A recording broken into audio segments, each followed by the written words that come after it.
Oui, alors encore une fois, bonjour à tous et à toutes de l'Assemblée Vie-Montreuil et aussi ceux qui nous visitent par le biais de l'Internet, soit de Facebook, peut-être de YouTube.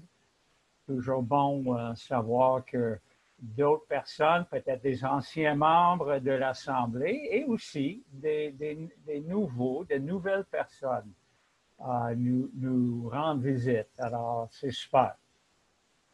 Alors, merci, oui, à Tammy. Merci, Lynn, pour ces chants qui, encore une fois, nous aident à focaliser. C'est sûr que j'ai hâte de retourner euh, ensemble, physiquement, euh, au bâtiment de CEL.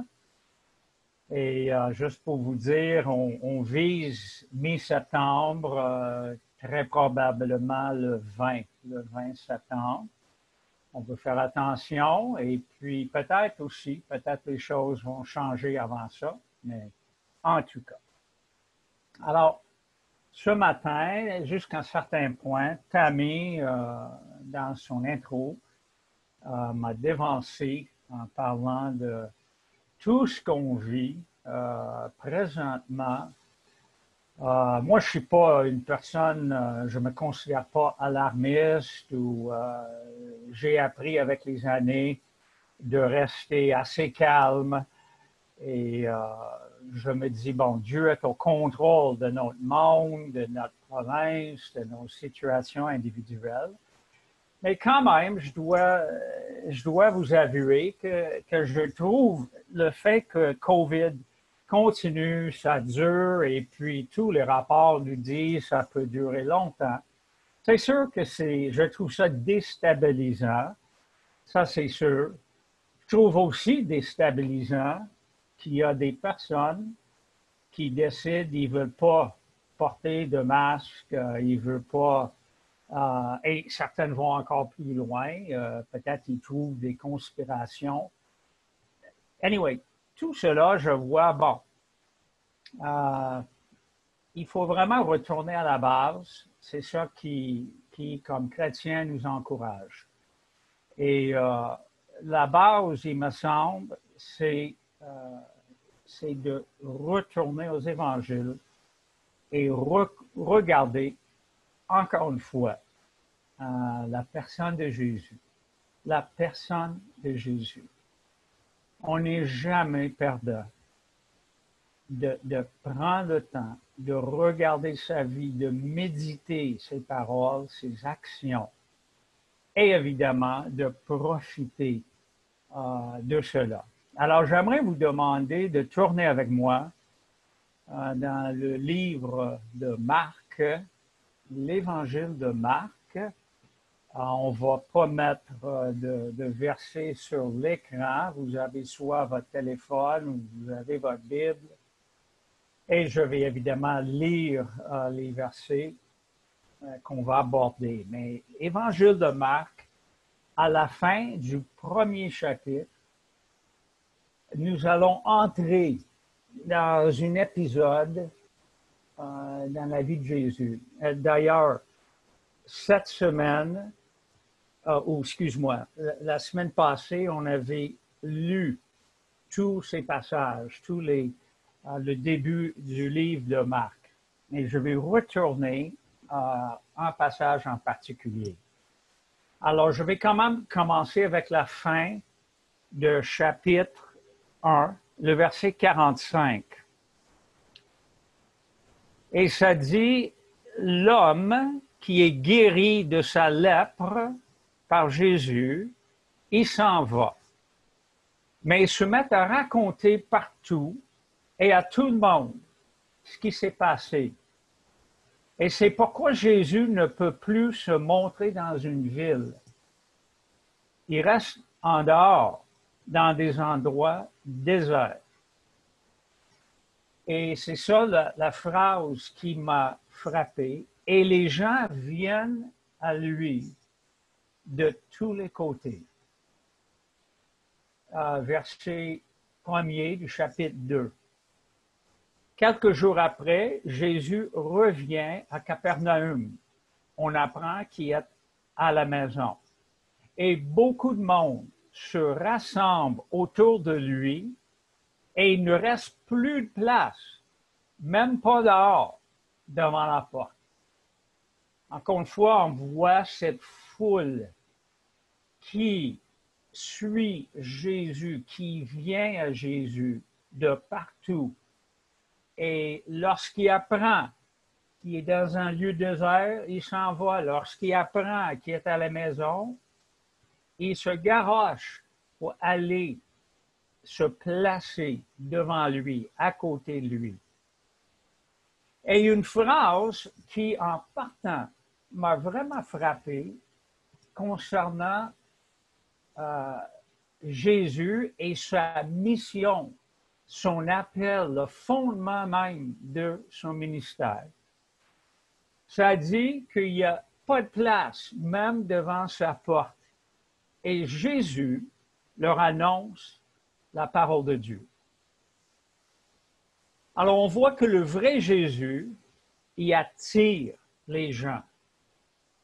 C'est fort de voir à nos jours combien les conceptions concernant Jésus, en réalité, repoussent beaucoup de gens. Et d'après moi, c'est parce qu'ils ont souvent une fausse conception de la personne de Jésus. On sait que Jésus ne va pas attirer tout le monde. On sait que Jésus, en parlant du fait que nous sommes séparés d'avec Dieu, il va brasser les gens. Il va peut-être offusquer. Mais c'est fort de voir le nombre de personnes qui veulent voir le vrai Jésus. Et ils viennent évidemment pour toutes sortes de raisons. On vient pour des raisons très personnelles. On vient pour être guéri physiquement. On vient pour peut-être être délivré. On vient pour entendre sa prédication parce que les gens voient qu'il enseigne avec une autorité que les chefs religieux n'ont pas. Les gens venaient aussi, ils venaient par pure curiosité. Qui est ce Jésus? Puis j'entends que, puis ils vont aller. Mais qu'importe la raison, ce qu'on voit lorsque Jésus est devant la foule, avant de poser aucun autre geste, son approche numéro un, il prêche la parole, il enseigne la parole de Dieu. Et ce qui me frappe, c'est qu'avec des années, et nous, je nous regarde ici sur l'écran, puis avec des années, on peut commencer à sous-estimer la vie qui se trouve dans la parole de Dieu, la puissance qui s'y trouve, la nourriture pour notre âme qui s'y trouve. On devient comme habitué, on devient des fois nonchalant. Mais Jésus, avant de commencer à guérir, avant de chasser les démons et délivrer les gens, très souvent, lui décide, je vais prêcher la parole de Dieu. Je vais dire aux gens ce que Dieu veut. Et cet enseignement constant de la parole de Dieu doit nous parler. C'est sûr qu'il fait des guérisons. Et nous, on veut voir des guérisons. Il fait des délivrances. Et nous voulons aussi voir et grandir dans le ministère de délivrer les gens de l'oppression diabolique. Parce que ça existe. C'est vrai.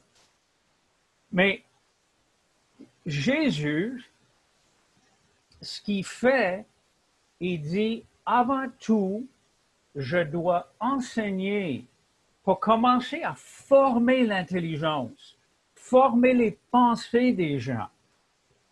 Si Jésus guérit et la personne part guérie, mais sans un enseignement, comment la personne guérie, comment va-t-elle diriger sa vie? comment va-t-elle cheminer dans la vie? Elle va vivre probablement de la même façon qu'elle vivait avant la guérison. Même chose avec quelqu'un délivré. Ça prend à la base et comme fondement cette parole qui nous instruit et qui nous enseigne. Et comme je viens de dire, des fois, la vérité, c'est qu'après 10 ou 20 ou 30 ou 40 ans de vie chrétienne, nous pouvons devenir un petit peu nonchalants face à la parole écrite de Dieu. On s'en souvient tous, la grande majorité de nous. Au début de notre vie chrétienne, nous sommes tout feu, toute flamme. Je me souviens, une personne m'a dit, je me suis converti, puis durant l'été, j'ai lu tout le Nouveau Testament dans 3 mois de temps. Moi, je m'en souviens, j'avais une approche dans mes lectures bibliques. J'avais 10 places dans ma Bible. Je mettais des signets. 10 places où je lisais à tous les jours. Et je passais à peu près minimum 1 heure par jour. Ça, c'est... Je n'étais pas pasteur, là. J'étais un chrétien qui commençait à grandir et qui avait soif, qui recherchait. Je recherchais mon plaisir, ma joie, juste à laisser ce que Dieu dit passer à travers ma tête, mon corps, mon cœur. Alors, je ne suis pas ici pour nous culpabiliser, mais je suis ici, par contre, pour nous encourager à reconnaître, une fois de plus, l'importance de venir à Jésus. Et de venir, pourquoi? Pour se laisser baigner dans ce qu'il dit, dans la parole de Dieu. Il y a quelque chose à nous dire. Alors, c'est ça ce qu'on voit. Et ce qui me frappe, c'est Jésus lui-même nous enseigne cette importance et il nous démontre aussi l'importance de la parole de Dieu. Nous souvenons tous le désert où Jésus est attaqué par le diable. Et 3 fois, Jésus ne fabrique pas lui-même une réponse aux attaques. Il dit les Écritures, ou peut-être votre version dit les livres saints. Et il dit au diable, parce que le diable l'attaque, il dit, si tu es le Fils de Dieu, dis à ces pierres, changez-vous en pain. Et Jésus répond, dans les livres saints, on lit, le pain ne suffit pas à faire vivre l'être humain. L'être humain a besoin aussi de toutes les paroles qui sortent de la bouche de Dieu. La parole de Dieu est vie. Et je m'en souviens des saisons dans ma vie où je pouvais attester haut et fort. C'est vrai que c'est la vie. C'est vrai que ça me donne l'énergie, ça me donne direction, ça me donne vraiment le encouragement directement de sa parole.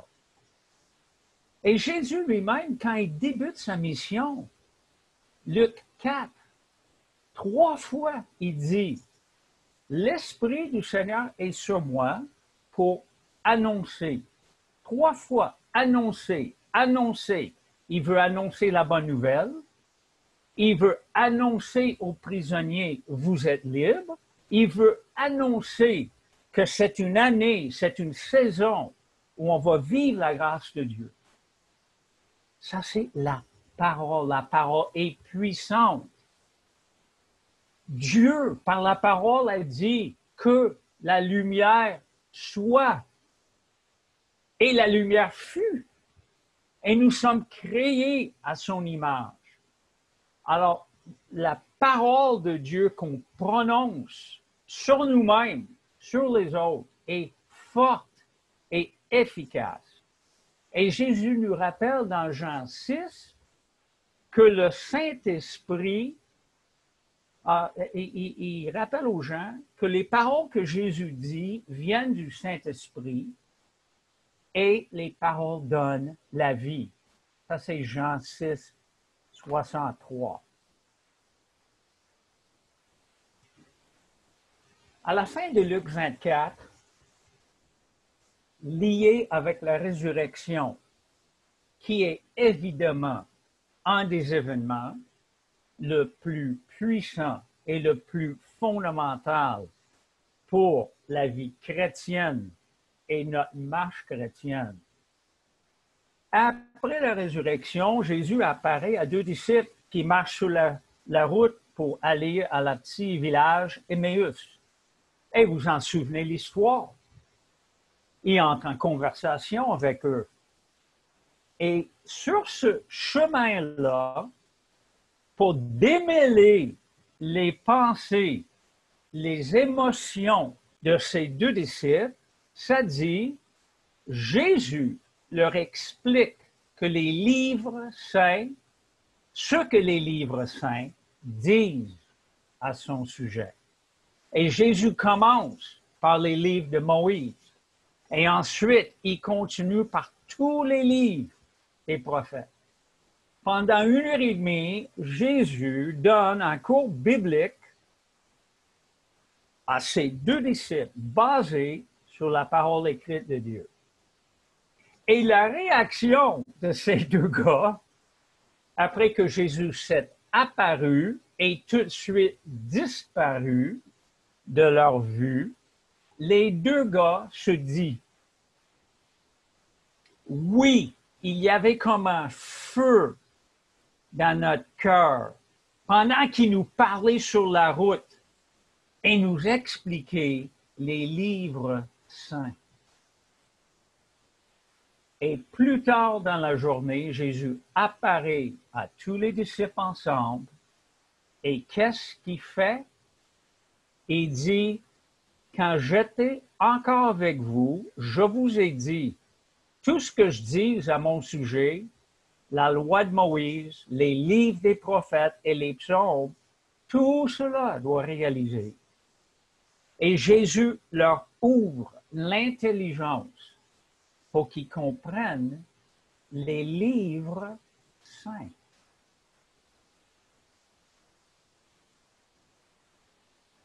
Les livres saints et l'Esprit Saint vont de pair. Il envoie l'Esprit sur eux à la Pentecôte et sur nous, mais il nous dit les livres saints. Il faut que je vous ouvre votre intelligence pour que vous compreniez, que vous mettez en pratique les livres saints. Mon esprit va vous équiper à faire cela. Alors, nous voulons être un peuple qui vient à Jésus. On regarde tout ce qui se passe autour de nous. Et je dis souvent, on ne veut jamais jouer à l'autruche et essayer de mettre la tête dans le sable et nous cacher de tout ce qui se passe. Loin de là.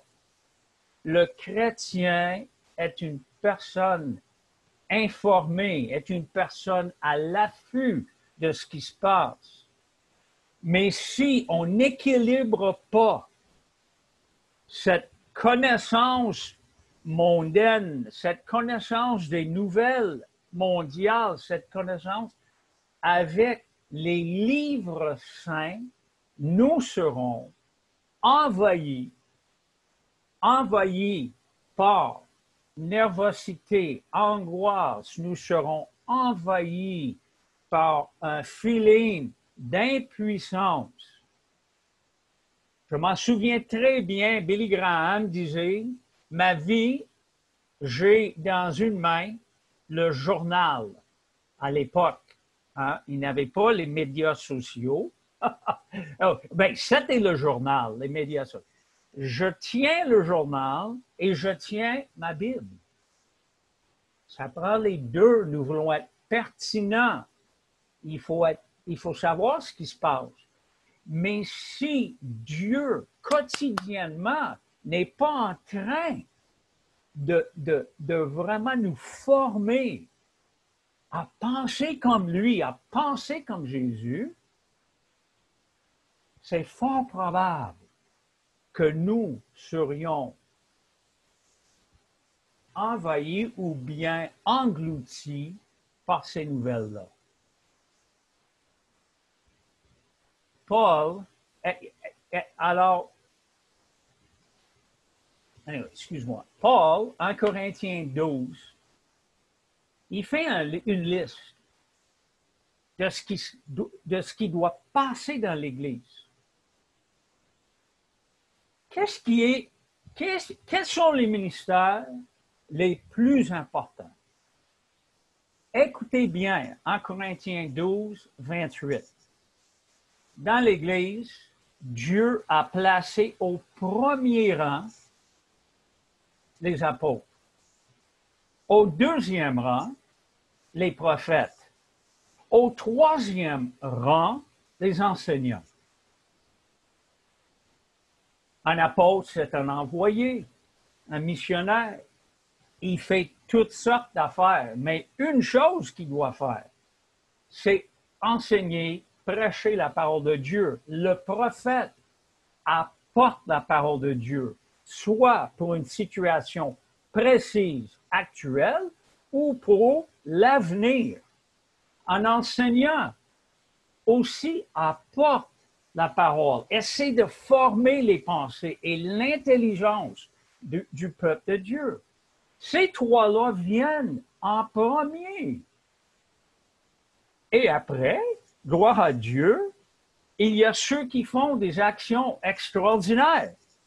Et puis ceux qui ont le don de guérir, c'est fantastique. Ceux qui aident les autres, ceux qui dirigent ou président. Il y a ceux qui ont le don de parler en langue, ceux qui ont le don de traduire le parler en langue. Alors oui, une Église qui se voit dépourvue d'un de ces dons-là va être faible ou va être plus faible qu'elle devrait être. Mais la base, le fondement, et nous tous, on a accès à ce fondement, sa parole. On n'est pas analphabète. Alors, j'aimerais juste vous rappeler ce fait. On vient à Jésus, pour recevoir de lui la pensée de Dieu, l'encadrement de Dieu, et ensuite, pour se faire guérir émotivement, physiquement, pour nous enlever notre culpabilité, pour nous faire renforcer par lui tous les autres raisons. Et à l'Église, on veut garder ce même approche. Il faut parler. Alors, c'est ça, je ne veux pas être mal compris du tout. Je vous répète, guérir les malades, délivrer les démonisés, nourrir les affamés, physiquement parlant, comme on fait à la banque alimentaire. Tout cela est super important et fait partie de la mission de Jésus, comme tout cela fait partie de notre mission. Mais l'encadrement et le fondement, c'est ce que Dieu nous dit. Et nous sommes appelés à gober et manger et méditer tout ce que Dieu nous dit. Parce que la parole, on voit que Jésus guérit. Par sa parole, il dit « sois guéri ». La parole est puissante. Ça peut amener la vie ou la mort, selon Proverbe 18, 21. Alors, l'Assemblée, on ne crée jamais. Parce qu'ailleurs, j'ai déjà entendu des gens dire « On n'a pas besoin de guérison, on n'a pas besoin de délivrance, on a la parole. Oui, mais la parole nous enseigne tout ça. Nous croyons et nous voulons avancer dans les autres domaines du ministère parce que c'est la parole qui nous en parle. Récemment, je réétudie après 20 ans, peut-être il y a 20 ans, j'ai étudié toute la question de l'homme et la femme, dans l'Église surtout, un peu au niveau de mariage, mais dans l'Église, au niveau de l'Église, qui peut faire quoi, qui ne peut pas faire. Pourquoi je fais ça? Parce que je dois me réengager avec la parole et m'assurer que je crois avoir l'optique de Dieu. Et je crois l'optique de Dieu est manifestée par notre assemblée. Je suis franchement découragé qu'il y a tellement peu d'interprètes qui commencent à répondre à cette question-là, qui commencent avec Genèse 1. Je suis stupéfait. Ils vont sauter dans 1 Timothée 2 ou 1 Corinthiens 11 par rapport à l'homme et la femme. C'est pas ça le début. C'est 1 et 2, Genèse 1 et 2. Équipe, et égalité et partenariat. Puis, anyway, le message aujourd'hui, c'est pas sur ça. Mais la parole nous enlève les œillères et nous donne l'optique de Dieu. Et combien cette équipe est belle. Et combien, c'est ça ce que Dieu visait au début, et combien l'Église, avec l'Esprit de Dieu à nous, doit s'aligner vers cette vision. Au ciel, ça va être l'égalité, partenariat. On vise, alors on voit non seulement le début, Genèse 1 et 2, avant la chute, on voit Apocalypse, on va régner ensemble avec Jésus, nous sommes prêts avec Jésus. Tout cela vient de la parole. Comment pouvons-nous comprendre l'être humain qui est l'image de Dieu et l'homme et la femme qui ensemble manifestent le plus l'image de Dieu, sans la parole de Dieu?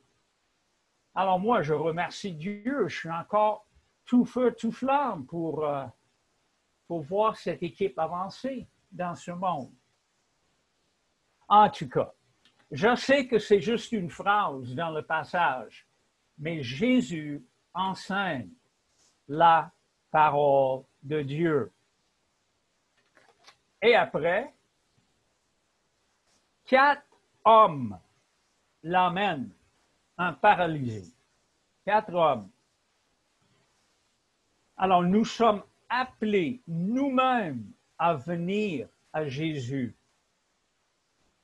Mais je vois l'importance dans certains cas, peut-être dans beaucoup de cas, une personne est paralysée, une personne souffre, une personne est si découragée, la personne est figée.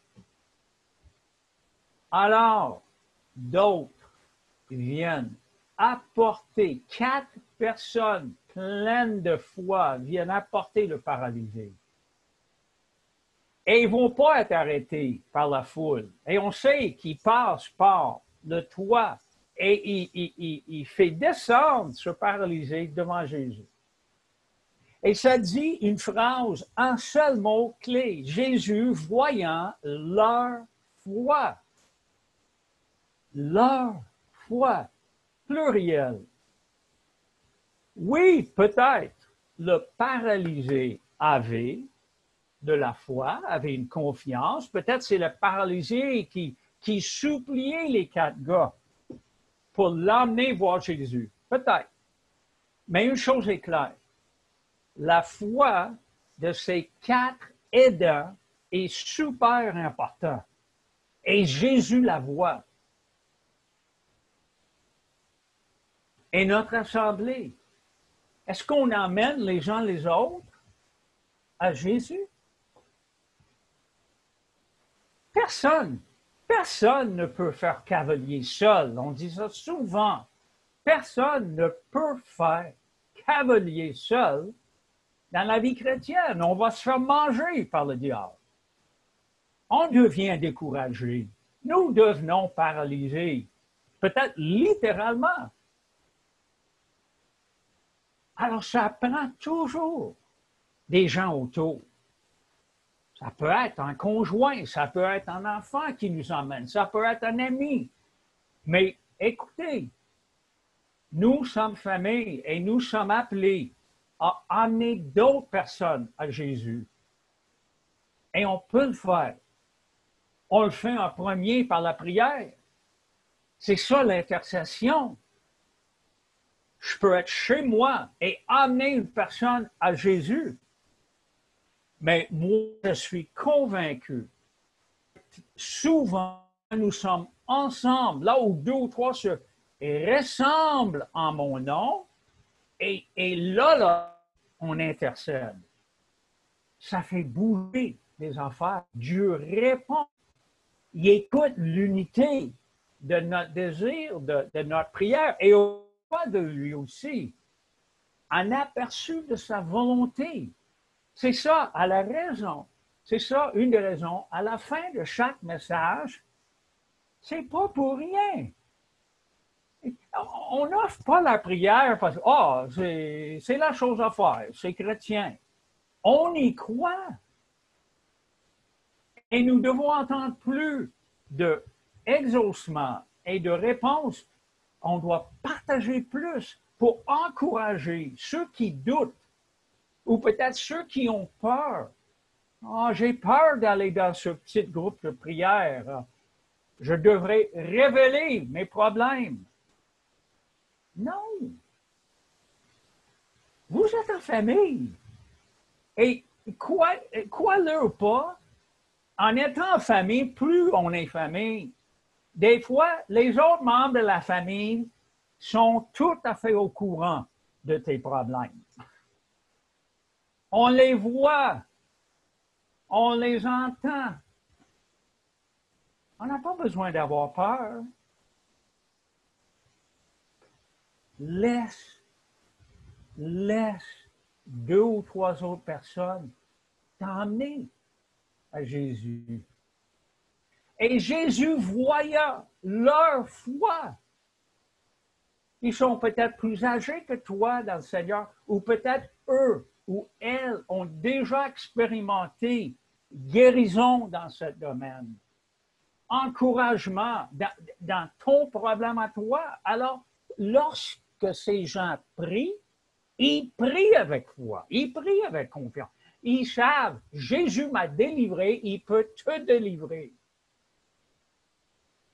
C'est pas un exercice de blabla. Emmener une autre personne à Jésus.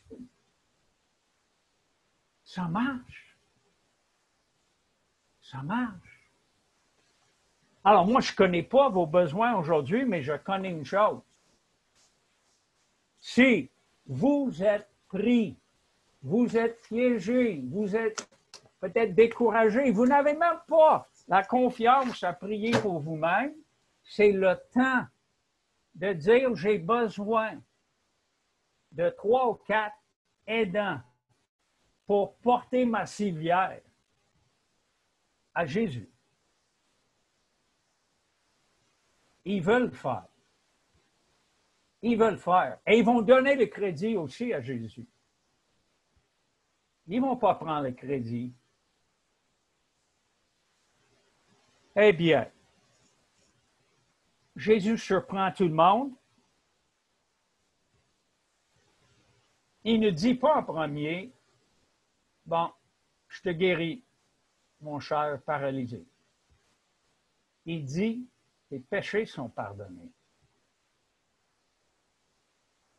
Honnêtement, on ne sait pas si les péchés de cette personne sont interreliés à à sa paralysie, à sa paralyse, non, à sa paralysie, Caroline. On ne sait pas, peut-être. Jean 5, Jésus dit au gars, arrête de pécher ou bien tu vas tomber malade. Encore une fois, ça c'est Jean 5. Ah, Jean 9, les disciples disent, pourquoi le gars était aveugle? Est-ce que c'est le péché de ses parents ou c'est le péché à lui? Ni l'un ni l'autre.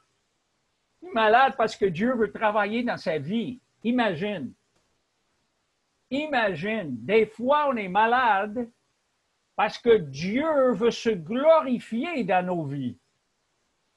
Et Dieu va décider quand nous sortir de là.